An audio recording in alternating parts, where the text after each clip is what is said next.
Guys, we have to have this conversation, man. There's this thing I just don't like in the NBA and just around anything entertainment where if you criticize somebody, you're just a hater. You're a hater, and that's what it is. You love to hate. You're never happy, blah, blah, blah. And it's so funny because when these people get older, the truth always comes out. You start to find out the dirt they did, or you start to find out that the stuff that you criticized them for was true. Now, look, guys, no one's perfect. You don't expect perfection from anybody. You guys and a lot of people are the ones who put these people up on pedestals and basically hurled them as kings and queens, no matter what their profession is. They're the greatest ever. And then you find out years later they're on an Epstein files or they're R. Kelly or something crazy or they're rocking with Diddy. I'm just saying, man, just because you critique something, right, doesn't necessarily make somebody a raging hater. And apparently, because Bam Adebayo decided to score 83 points, everybody is a Kobe sycophant who just hates the fact that he scored these points. And NBA Vonnie over here, the funny guy who be making the shorts, had to clarify and let us know. So I'm going to sit here and explain to you guys why this take he has is so dumb. It's ridiculous. It makes no fucking sense. And we're going to break that down. Cannot believe that Bam Adebayo, of all people, managed to break Kobe's scoring record, bro. He took his second place spot over 81. I didn't think anybody could get past 81. And Will Chamberlain's 100. That shit is still secure. Ain't nobody. I'm gonna be real with you guys. That's kind of ridiculous for you not to think that anybody could get 81, especially the way Bam did it. 43 free throws, constantly got the ball, played during the midst of a 30-point blowout. I'll be honest with you. If anybody else who didn't have respect for themselves or the game of basketball wanted to do the same thing, they could. Any top 10 player. It's really not going to be that hard. That's why people are so surprised that Bam Adebayo did it. But to be honest, he's just the first one to break the chain. It's not that he's the only one who could have done it. And to be honest with you, I project that within the next season and a half, so by the end of next season, it's going to be two other people who most likely get up to 80 points. They're going to show you that in this current NBA, where the defense is trash, and you can pick on the ass teams, that this is going to be really easy. It's really not that hard. Now that he's done it, others will do it, and we'll watch and see. Touching that. I still don't believe nobody's getting 100. But he actually got 83 points. And I saw a lot of mixed reactions. You know, there were people that were happy for him, congratulating him. But I also saw a lot of people hating on him, trying to delegitimize the game and try to poke holes in it because they're mad that he passed Kobe up. Mostly Kobe fans. They're upset that his 81-point game isn't the second highest scoring feat in NBA history anymore. They're upset about that. There are so many people trying to poke holes in the game. Well, he took way more free throws than Kobe. Kobe shot the ball way better. The fact that you guys can't just appreciate a 83-point game because it hurts you too much that Kobe got surpassed is crazy. This is an 83-point. It's easy to tell by listening to this man that it's a YN, bro. This is a YN. Can't be no older than 19. Most likely still lives with his mom. And to be honest with you, probably didn't have his dad. I'm gonna just be real with y'all. Like, sounds like a daddyless nigga over here. Like, and if I'm being a buck with y'all, if we keeping it a buck, bro, at the end of the day, I don't like it when people come out and say that you're just mad. You're a hater. There's a lot of people critiquing this game that's not even known to be Kobe fans. A lot of unknown NBA media heads who aren't even Kobe fans have critiqued this game. They didn't like what they saw. Why? Because it disrespects everything of NBA past and even the respect level that NBA players show other teams of today. Look, for Bam, is good because it's going to etch him in history. That's his prerogative. If that's what he wants to do, he has to get, up to Kobe's number so that his name can be up there. But you cannot sit here and tell me he's the only dude who could have done this shit. He's not, bro. And we will see. But the whole hating thing, the reason why this generation plays this is because this is what they started pushing after LeBron did his whole super team era. They had to push the narrative that you're just some hater, especially once he left the Heat and went to the Cavs and did it again. That if you don't like what you're seeing, you're a hater. You just hate. You sit at home and hate all day. Shut up. Because I don't like what I'm seeing right now, that makes me a hater. Because it goes against the norms of yesteryear, that makes you a hater. That's the same thing that the woman that you talk to that got 75 bodies says when you critique her for being a whore. Let me live my life. You just a hater. That's fine. But then don't come back once you're starting to hit close to 30s. Don't come walking up to some dude expecting him to marry you. It's done. You're not wife material. You spent your life learning whole skills, not how to be a wife. When you look at this, I'm going to be honest with y'all. The biggest problem is a hater is basically the brand new conspiracy theorist. And if you guys know anything about when people call you a conspiracy theorist, they're basically saying you're a nut job or a psycho. Even when it does turn out to be real, like everybody with Pizzagate and the Epstein files. Oh my gosh. But anyway, for you to critique and just say that all this is hate, it's honestly just an emotional comeback as well. And to be honest with you, if you don't like what you saw and you can clearly explain why you didn't like it, that's your point. I think you got a good point. What are you tripping for? If somebody could explain to me why they didn't like one of Bill Russell's championships, I'd be like, oh, well, maybe you got a good point. Doesn't matter the time period. Point game. Do you think people get 83 every day? I don't give a fuck what you guys are talking about. This is 83 points. Appreciate greatness. Oh, it's the Washington Wizards. They're trash. Anybody could get 83 against them. Then why didn't anybody get 83 against them in all the other games they played against them? Or the season before that? Or the season before that? Or the season before that? Or the season before that? So on and so forth. The reason why nobody else got 83 points against the trash Wizards or any other team is because normally when you're on a good team and you're blowing another team out, your starters sit down. They don't chase personal accolades. Your coach sits you down so that they don't risk an injury. And then you're out for the season. For Bam, none of this matters because his team is also trash. His team is a fringe playoff team. No real hopes of winning a championship. And also, the coaches won't give you that green light once you're up so much. There's a such thing called respect for your fellow peers. If you don't know what that is, or if your response is, who cares about that when they're so trash and ass? Exactly.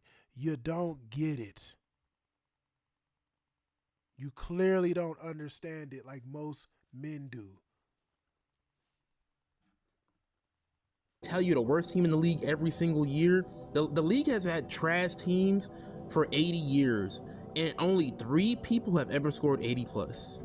This is as rare of a game as it gets. So there's no amount of hole poking you're gonna do that is gonna delegitimize this game. This was amazing. And shout out to Eric Spoelstra for letting Bam stay in the game and get this record, because there are so many coaches who... Yeah, you sound like Nick Wright back in 2016. Whenever there's something that bad happened and people critique it, they go out and say, shout out. Like, y'all remember when Nick Wright came out and said, shout out to LeBron for even though his foot was hurt and he was clearly looked like it was broke or something, he still managed to get out there and score one more three to keep his 10-point streak alive. Remember when Nick Rice said that garbage? Exactly. No, he was stat padding because he wanted to keep his stats. This was a stat pad game. His coach allowed him to do it. His owners allowed him to do it. The GM, Pat Riley, they allowed him to do it. So that's what happened. Why hasn't it been done before? Because 9 times out of 10, nobody else, whenever you have because you got to have that hot first quarter and you got to be playing a trash team like the Wizards, right? But when that does happen for other players, their ownership doesn't allow them to do it. Most of the time, why don't they? Because it tends to be a good player on a good team, a top 5, top 10 player. The real reason why most people are shocked is because Bam ain't no top 10 player. If this was Wemby, right? First of all, he probably wouldn't have stat padded his way, but if this was Wemby, nobody would be as upset. So stop saying that it's just some Kobe thing. It's Kobe hate this, Kobe hate that. Wemby could have done it like, 2 weeks ago? But his ownership sat him down. Why? Because they actually have real championship aspirations, my guy, NBA Vani. They have championship aspirations. Bam doesn't. Who have been trying to prop up Kobe's record for so long, where it's like, oh, Clay had 60 in 3 quarters. Curry has had 50, 60 in two and a half quarters. Like, and there's so many games where players could have got to maybe 81, but players are getting taken out the game. They don't want Kobe's record to get broken. That's corny. If he breaks it, he breaks. Bro, they're getting taken out the game because they're blowing the other team out. Hello? Let's talk about Klay Thompson. When he dropped 60 points, I'm assuming you're talking about the one where it was off of like 3 dribbles in the 2017 season. They were going to win a championship, which they wind up doing. You think Klay was about to risk an injury to chase Kobe's record? They didn't take him out of that because of Kobe's legacy? You liar? You weirdo? That's dumb. No, we need Klay. We're up 20-something. We need Klay for the rest of the year. If one of these players kicks Klay, if they send their center out and he charges Klay and Klay gets the Zaza but cheap shot treatment that Kawhi got, which basically messed up his career, then we'd having a whole different conversation about that Warriors run because Klay would have been out for a season. What makes you think that Steve Kerr was sitting there saying, oh, well, Klay Thompson could have had 80, but I wanted to protect Kobe's legacy? Get out of here, bro. Nobody was saying that shit. Wasn't worried about protecting Kobe's legacy. They was worried about winning a championship that year. Something Bam doesn't know nothing about.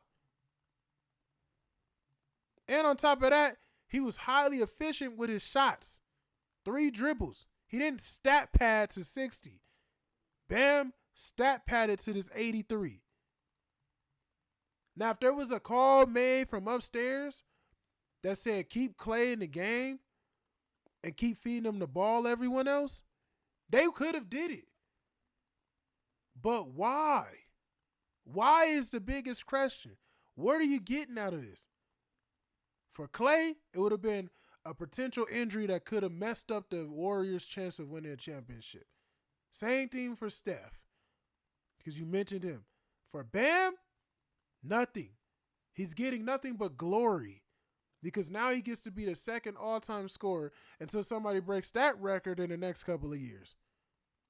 Because it's so much easier on top of that to score in this league than it's ever been before.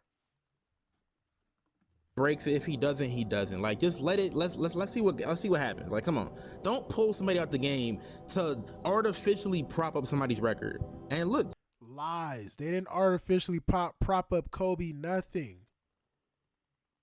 What does Steve Kerr gain from propping up Kobe's record? Dummy. You Kobe fans can be mad all you want. The record is what it is, bro. Bam Adebayo is now the second highest scorer of all time in a single game. And you're gonna have to live with that. It is what it is, bro. He passed Kobe up. Get over it. Anybody hating on this game, It's like your dad probably passed you up, huh? When he said he was going to the store to get some milk. is not a real fan of basketball. They're Kobe fans masquerading as basketball fans, and they're upset that their idol got surpassed. Too fucking bad. I cannot believe. Stop. Stop. They're upset that their idol got surpassed. First of all, y'all, I've already told y'all about this idol worship. You don't worship anything in the flesh at all. The only person that you should have any type of worship for is your Father in this world and the Most High. Idolatry, get out of here with that. You can be a fan of something like as if you can have a high level of respect for that person, but you should never be a fanatic over anybody because they're guaranteed to let you down. Everyone, because no one's perfect and there's skeletons in everyone's closets. So stop if that's what you're doing. Second of all, everybody isn't just upset because it's Kobe's record. Now, announcers and stuff, they're coming out, and maybe you're misconstruing them too, but they're coming up and saying Kobe was better, Kobe's game was more efficient, and all of that is true. So what makes it hate if it's true? It was a better game, and you felt like they needed every single one of those points in order to win. If this game was 131 to 128 or 126, then everybody would be singing Bam's praises.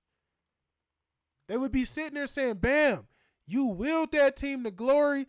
Maybe we need to put you in top 10. Hell, even top 5 conversations. Maybe you need to be in MVP conversations for this season. All of that would be the case. But that's not what we saw. We saw a man who had a team that was up 30 plus points, flop his way, foul his way, all the way to beating Kobe's record or basically become the second all-time scorer and dropping 83 points. We saw his team line up with him and foul the other team basically throughout the entire fourth to slow down the clock so that they could give him more opportunities to break said record.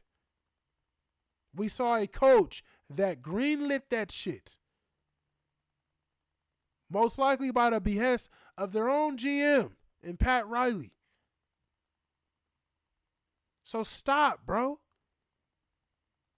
That's not the same. But I'm going to tell y'all something else. Like I said in the last video. Kobe, when he dropped 60 points, I think he shot the ball like 60 times, y'all. That's atrocious. Why do people hold it up in value? Not because it's Kobe, but because it was his last game at a very old age off of a torn Achilles that he never recovered from. A washed Kobe. And his final game. What was the scouting report? Give him the ball, give him the ball, give him the ball. Let him shoot it as much as he wants. It's not going to be that hard, guys. I want to leave it with this. But it's not going to be hard for anybody else to do that shit coming now forward in the NBA. And that's what makes this league kind of atrocious. If you get the green light from ownership, all you need to do is basically be up 25. If you could drop 25 plus points in the first quarter, right? So now we know you're hot, right? And if your teammates and ownership want to hand you the ball and give you the green light and let you play even while you're blowing out that team, and you're a top 10 player in this league, you're Luka Doncic, or Giannis Antetokounmpo, or Nikola Jokic, or Shai Gilgeous-Alexander, so on and so forth, one of them is going to do the same shit, bro. They weren't all stopping because they were like, oh, I don't want to beat Kobe's record. Most of them stopped because they were given respect to the team that they were playing against. We're up 30. It's the fourth quarter. I'm going to go sit down. Bam said, F all that. I'm chasing this record. That's his prerogative, bro. So, yes, it does go down in history. Shout out to him. Because before this, nobody even really cared to mention Bam. Shout out to him. That's his decision. But stop acting like everybody who criticizes it or didn't like what they see was just some raging hater and Kobe sycophant idol worshiper. That's not the case. What y'all think, man? Like, comment, subscribe. I'm up out of here.